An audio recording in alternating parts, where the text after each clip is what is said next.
So let me turn, in concluding, to transitional justice, or rather return to it, because with King we're there already. Philosophers and non-philosophers alike have seen anger as appropriate in situations of great oppression and is linked to the vindication of self-respect. It's then not surprising that non-anger in such situations should have struck many onlookers as strange, unmanly, even perhaps revolting.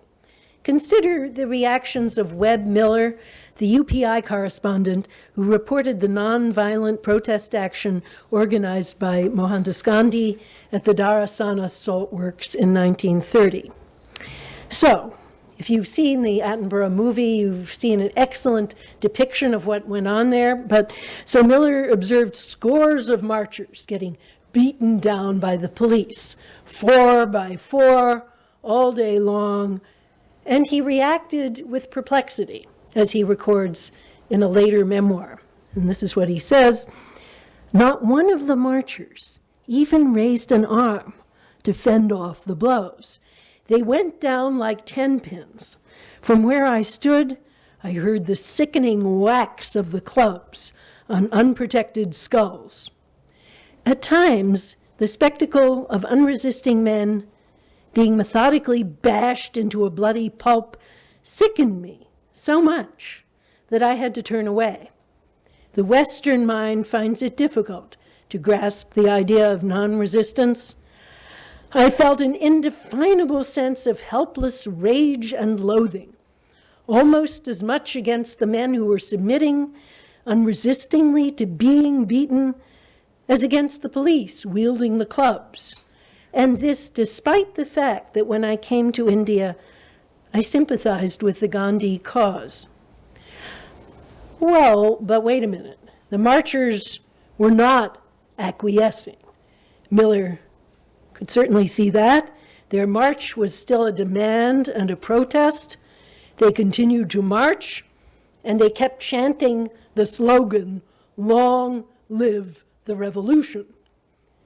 And yet, as Miller says, there is something in the mind, and not only the Western mind, because Gandhi's assassin in 1948 expressed very similar sentiments of disgust and loathing for Gandhi.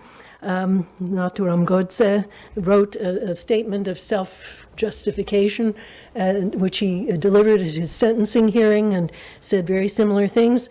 So there's something in the mind that resists accepting this way of reacting to brutal behavior.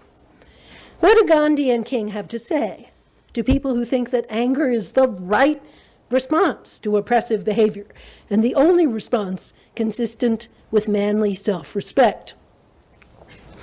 First, they point out that the stance they recommend is anything but passive. Now, Gandhi, early on, he allowed, his English was not very good early on, and he allowed the term passive resistance to be used in English translations of his Gujarati originals.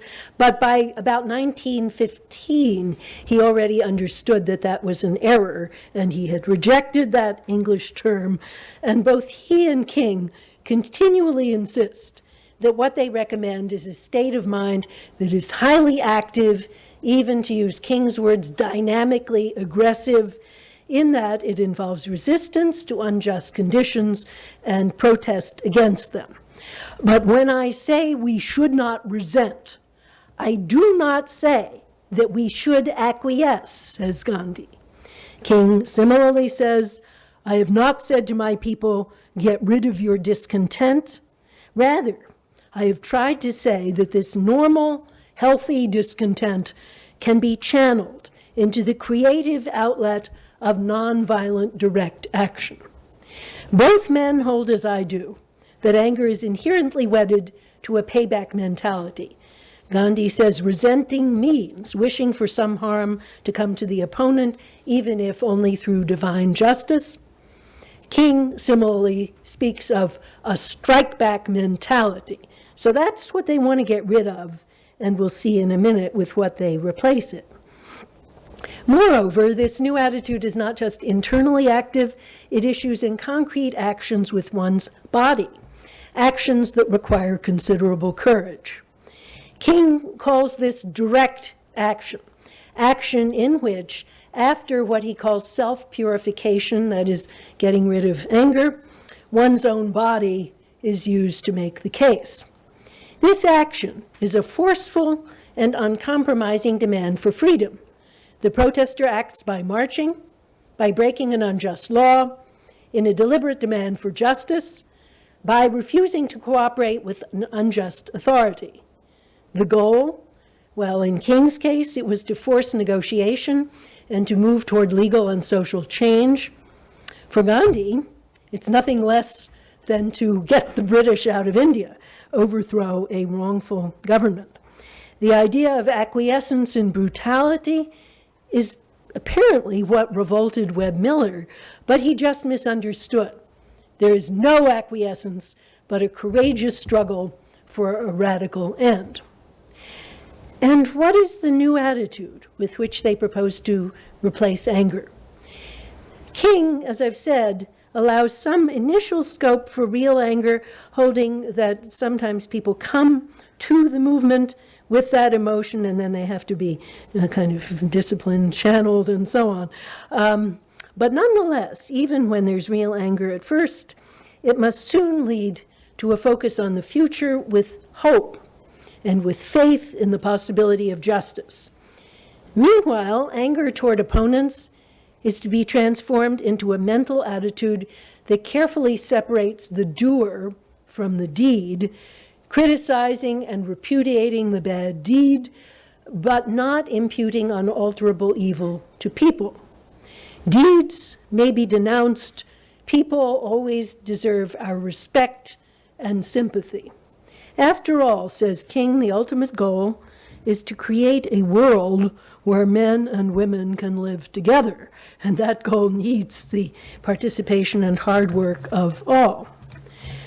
Above all, then, one should not wish to humiliate opponents in any way or wish them ill, but instead, we should seek to win their friendship and cooperation. Gandhi remarks that early in his career, he already felt it was weird to sing the second stanza of God Save the Queen, which asks God, scatter her enemies and make them fall, confound their politics, frustrate their knavish tricks. And he says, well, how can we assume that these people are knavish? Surely the believer in non-anger should not encourage that kind of attitude.